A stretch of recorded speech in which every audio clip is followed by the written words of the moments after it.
Hello students, good morning, good afternoon, good evening. I welcome you to my YouTube channel Literary Passion. Dear students, I am going to start the first unit from the syllabus of UPHSC. First unit is Literature and Society, which has following periods like Renaissance, Reformation, Restoration, Neoclassical period, Romantic period, Victorian period, Modern period, Postmodern period. Some general questions have been given that are very important. The first question is, the last generation refers to the generation that came to maturity in the year. So the correct answer is 1920. Last generation जो है वो अपनी maturity पे 1920 में आया था. Victorian compromise is an expression first used by. Victorian compromise जो है वो एक एक्सप्रेशन है जिसको यूज़ किया था G.K. चेस्टरटन ने. Montreal group of poets champion the cause of modernist poetry. Montreal group का इनका मतलब हर एक मोमेंट है, हर एक पोइट्स का अपना स्कूल है, ग्रुप है. तो ये मॉन्ट्रियल ग्रुप जो है पोइट्स का, ये मॉडर्निस्ट पोइट्री में चैम्पियन है, यानी कि इस टॉपिक को डील करता है ये group. Who among the following is not a beat writer. इसमें रॉबर्ट लॉवेल नहीं है, बाकी Jack Kerouac, Allen Ginsberg, William Burroughs. इसका हमारे पास फार्मूला है कौन किस मूवमेंट का राइटर नहीं है या है, इससे क्लियर हो जाएगा.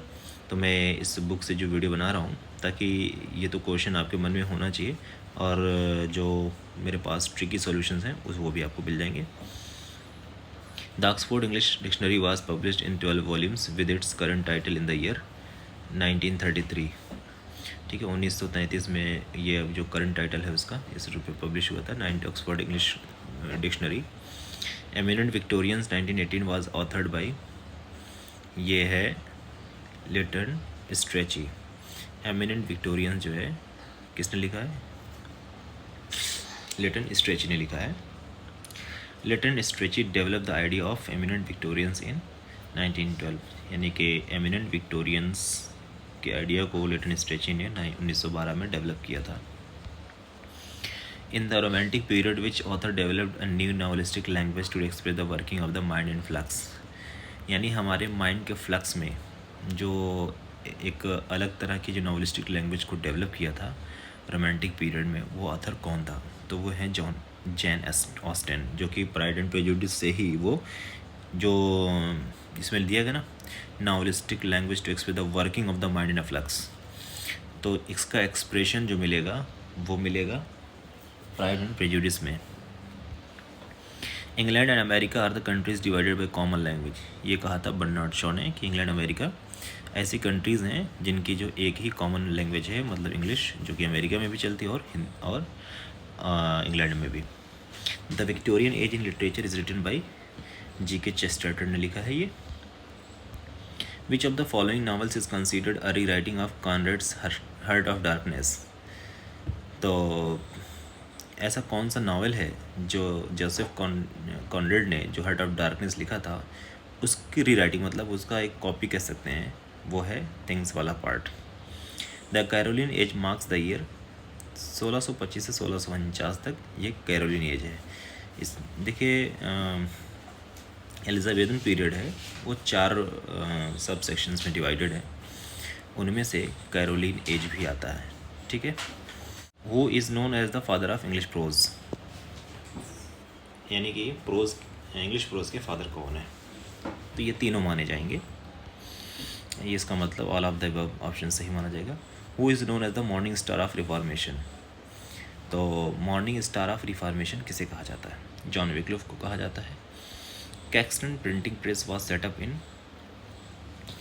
1476, यानी कि कैक्सटन प्रिंटिंग प्रेस की सेटिंग जो हुई थी वो 1476 में हुई थी. Which work is considered to be the true prologue to the Renaissance.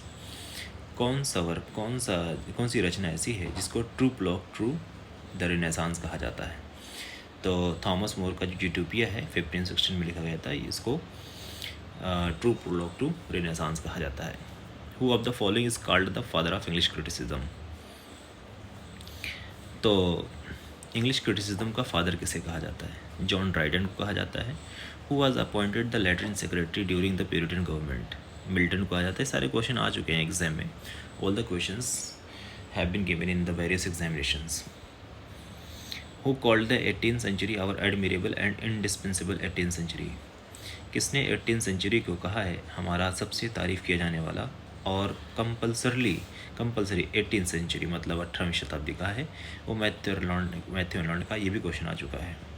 Who called the 18th century the age of prose and reason. ये भी क्वेश्चन आ चुका है, तो इसको मैथ्यू आर्नोल्ड ने कहा था।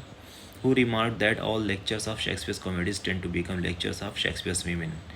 इसको जॉर्ज गॉर्डन ने कहा था। सारे क्वेश्चंस आ चुके हैं, कोई ऐसा क्वेश्चन नहीं जो मिस होगा, किसी न किसी एग्जाम में सारे क्वेश्चंस आए हुए हैं। So please mug up it. Which of the following themes and techniques are not related to post modern literature. तो इसमें पूछा है कि पोस्ट मॉडर्न लिटरेचर से कौन सी ऐसी थियरी है या टेक्निक है वो रिलेट नहीं करती है। तो इसमें देखिए जो सी वाला जो ऑप्शन दिया है, imagism, symbolism, vorticism, futurism, surrealism, dadaism, expressionism, अगर इनको देखें ध्यान से तो ये लगता है कि बहुत पहले का है ये मॉडर्न टेक्निक्स नहीं है ये। जैसे irony, playfulness, black humour, intertextuality, pastiche, metafiction, fabulation, parody, magic realism, fragmentation, technoculture and hyper reality, popular culture, ये सारे जो है पोस्ट मॉडर्न लिटरेचर से रिलेट करते हैं। और ये इमेजिज्म, सिंबलिज्म, वॉर्टिसिज्म ये रिलेट नहीं करता है। In which period the best of the place of Shakespeare were written. तो ये 1600-1607 के बीच में ये पीरियड ऐसा है जब बेस्ट प्लेस लिखे गए थे, क्योंकि उनकी ट्रेजेडीज़ जो 4 ग्रेटेस्ट ट्रेजेडीज़ हैं वो इसी पीरियड में लिखी गई थी। Who has written the critical book characters of Shakespeare's plays 1817। इसको तो विलियम हैजलिट ने लिखा है, characters of Shakespeare's plays. The greatest genius that perhaps human nature has it produced our myriad minded Shakespeare. Who makes this observation. Samuel Taylor Coleridge ने इस observation मतलब ये Samuel Taylor Coleridge ने कहा था कि आवर मिरियड माइंडेड शेक्सपियर को कहा था, यानी कि उनकी ये तारीफ़ ही थी, असंख्य दिमाग वाले हैं, मतलब innumerable minded person. Who calls Arnold a propagandist of literature and overworked school inspector. किसने अर्नोल्ड को कहा था प्रोपेगेंडिस्ट ऑफ लिटरेचर। प्रोपेगेंडिस्ट का मतलब होता है प्रचार करने वाला लिटरेचर का, और ओवरवर्क्ड स्कूल इंस्पेक्टर का मतलब होता है क्योंकि अर्नोल्ड के फादर जो थे वो स्कूल में शायद प्रिंसिपल थे, तो इसीलिए शायद टी.एस. एलियट ने उन पर रिमार्क किया है कि वो स्कूल इंस्पेक्टर थे। और ओवरवर्क का मतलब होता है बहुत ज़्यादा कैपेसिटी के साथ काम करते थे। The modern age is called the age of anxiety and interrogation. Modern age anxiety interrogation का एज कहलाता है। Who is the author of new bearings in English poetry. तो ये फार लेविस हैं, यानी new bearings in English poetry लिखा है ये फार लेविस ने। ये बड़ा इंपॉर्टेंट है। Understanding poetry, understanding fiction, understanding drama were written by Robert Penn Warren and Cleanth Brooks. Penn पे कॉमा लग गया, नहीं लगना चाहिए। रॉबर्ट पेनवारिन पूरा नाम है और क्लेन ब्रुक्स ने लिखा है। Who has been called the morning star of the renaissance. तो मॉर्निंग स्टार ऑफ रेनेसांस किसको कहते हैं? चौसर कहते हैं। Who is at once the child of renaissance and the reformation. तो एक बार कह सकते हैं कि रेनेसांस और रिफॉर्मेशन की चाइल्ड किसको बोला जाता है? स्पेंसर को ही बोला जाता है।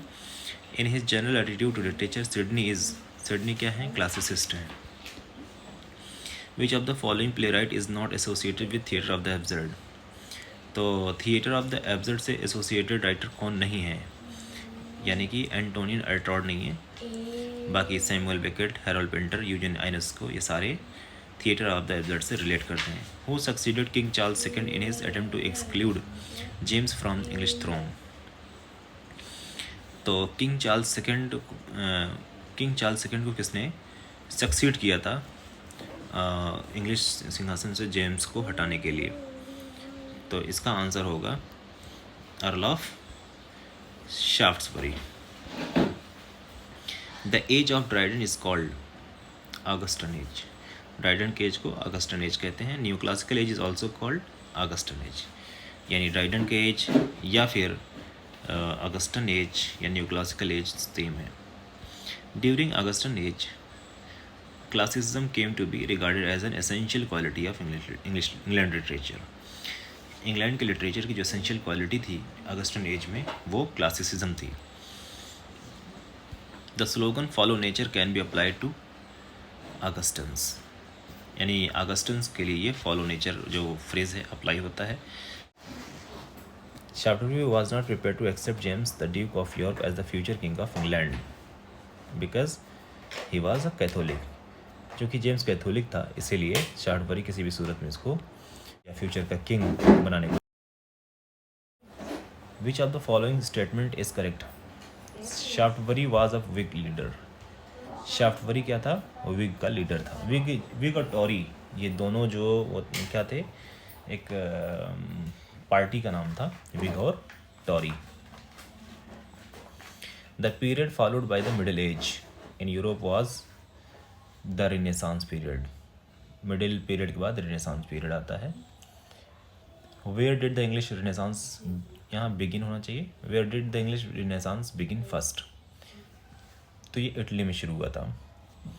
When was the fall of Constantinople occurred by the invasion of the Turks, ये 1453 AD में हुआ था, यानी कि टर्क्स ने जब आक्रमण किया था तो कॉन्स्टेंटिनोपल जिसको कुस्तुनतुनिया कहते हैं उसका पतन हुआ था। A reaction against a Catholic Church in many parts of Europe, which movement became more and more important. Catholic church के अगेंस्ट में अब यूरोप के बहुत सारे पार्ट्स में कैथोलिक चर्च के अगेंस्ट में रिएक्शन हुआ था, तो कौन सा मूवमेंट या आंदोलन बहुत ज़्यादा इम्पोर्टेंट हो गया था? वो था प्रोटेस्टेंटिज्म।